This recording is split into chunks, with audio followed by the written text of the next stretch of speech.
नमस्कार जय जगन्नाथ बंधुगण आपण मानक स्वागत मोर आजिर एही भिडियोटी को एही भिडियोटी आपण मानक पई बहुत गुरुत्वपूर्ण रहिबा पई अछि।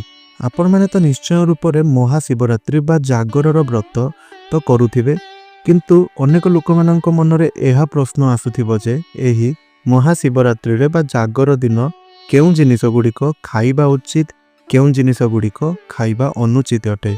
तेबे आपणकर मनर एही सबु प्रश्न को आजिर एही गुटिए भिडियो ताहा दूर करिदेव। आउ जदि आपणकर जहा भी किछि जानिबार थिबो तेबे आपण ताहा निश्चय कमेंट बॉक्स रे कमेंट करी कहिबे। आमे निश्चय रूप से चेष्टा करिबा आपणकर सेही कमेंट रो रिप्लाई देबा पई। बंधुगण, महाशिवरात्रि बा जागरर दिनटी हिंदू धर्म रे भगवान शिवंक पवित्र उपासनार दिन बोली माना जाइथाय। एही दिन अनेक भक्त माने उपवास रखिथांती एवं शिवलिंग रे जल, दुग्ध, बेलपत्र इत्यादि अर्पण मध्य करिथांती। हेले अनेक लोक मानक मनरे एहा प्रश्न थाए जे एही दिन कौन खाइबा उचित एवं कौन खाइबा उचित नुहे। तबे सेथि पई आपण भिडियोटी को शेष पर्यंत निश्चय रूप से देखंतु। आ भिडियोटी भल लागिले गुटिए लाइक निश्चय रूप से करंतु एवं तळे आसुथुबा कमेंट बॉक्स रे भक्ति आउ श्रद्धार हृदय रे हर हर महादेव निश्चय रूप से लिखि दियंतु एवं चैनल टी नुआ थिले चैनल टी को सब्सक्राइब करी भिडियोटी को आगो को शेयर निश्चय रूप से करंतु। तेबे बंधुगण, सर्वप्रथमे चलंतु आपण माने जानि रखिबा उचित एही जे महाशिवरात्रि बा जागरर उपवासटी आपण करिथांती ताहा आपण निजर शरीर और मन को पवित्र करिबा पई आपण करिथांती।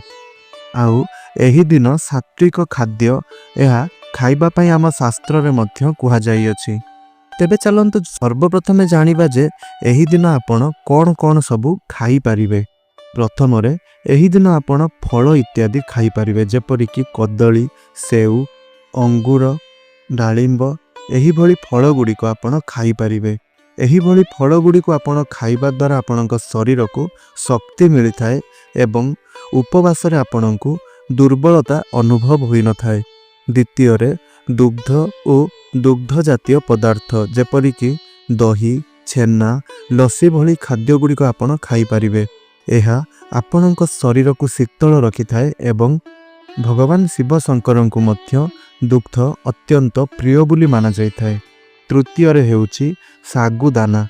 एही व्रत रे आपण सागुदानार खिचड़ी किंबा सागुदानार खीरी प्रस्तुत करी आपण खाई परिबे।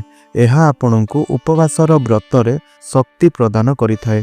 चतुर्थ रे हेउची मिठा आलू बा जहाकू चीनी आलू बोली कुहा जाइथाए। एबे आसंतु जानिबा केउ जिनिस गुडी को आपण खाई परिबे नाही बा खाइबा उचित नुहे। प्रथम रे हेउची चाउल और गहम रे प्रस्तुत करा जाइथिबा खाद्य। एही जिनिस गुडी को आपण एही दिन जमारू भी खाइबे नाही, जेपरि कि रोटी, भात, पूरी भली खाद्य एही दिन आपण वर्जित करिवे। द्वितीय रे हेउची पियाज और रसुन। एहाकू तामसिक खाद्य बोली माना जाइथाए। कौनसी भी उपवास रे एहा खाइबा उचित होई न थाए। तृतीय रे हेउची मांस और मद्यपान जेपरि कि निशा जातीय जिनिस गुड़िक संपूर्ण रूप से वर्जित अटे। एही दिन शुद्धता और पवित्रता रखिबा आवश्यक। चतुर्थ रे हेउची साधारण लुणर व्यवहार करिवे नहीं। एही दिन आपण सेंधा लुण आपण व्यवहार करि परिबे।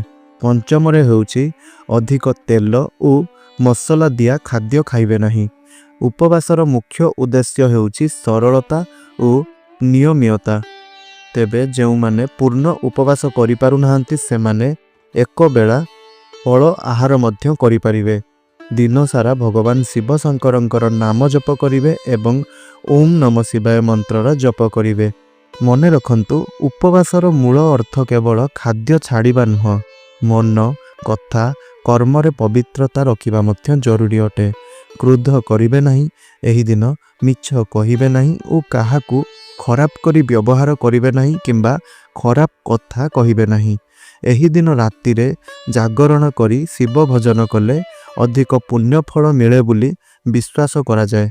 सेहीपरि महाशिवरात्रि दिन बा जागर दिन सात्विक और सरल खाद्य खाइबा उचित एवं तामसिक खाद्य संपूर्ण रूप से वर्जन करिबा उचित।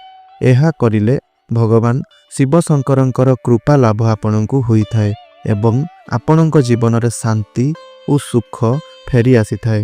ତେବେ ବନ୍ଧୁଗଣ, ଆଶା କରୁଛି ଭିଡ଼ିଓଟି ଆପଣଙ୍କୁ ନିଶ୍ଚୟ ରୂପରେ ଭଲ ଲାଗିଥିବ। ଯଦି ଭିଡ଼ିଓଟି ଭଲ ଲାଗିଛି ତାହେଲେ ଆପଣ ନିଶ୍ଚୟ ରୂପରେ ଗୋଟିଏ ଲାଇକ୍ କରିବା ପାଇଁ ଜମାରୁ ବି ଭୁଲିବେ ନାହିଁ ଏବଂ ଚ୍ୟାନେଲଟିରେ ଯଦି ନୂଆ ଅଛନ୍ତି ଚ୍ୟାନେଲଟିକୁ ସବସ୍କ୍ରାଇବ୍ କରିନେବେ। ଆଉ ତଳେ ଆସୁଥିବା କମେଣ୍ଟ ବକ୍ସରେ ଭକ୍ତି ଆଉ ଶ୍ରଦ୍ଧାର ସହିତ ହର ହର ମହାଦେବ ନିଶ୍ଚୟ ରୂପରେ ଲେଖିଦେବେ। ଧନ୍ୟବାଦ।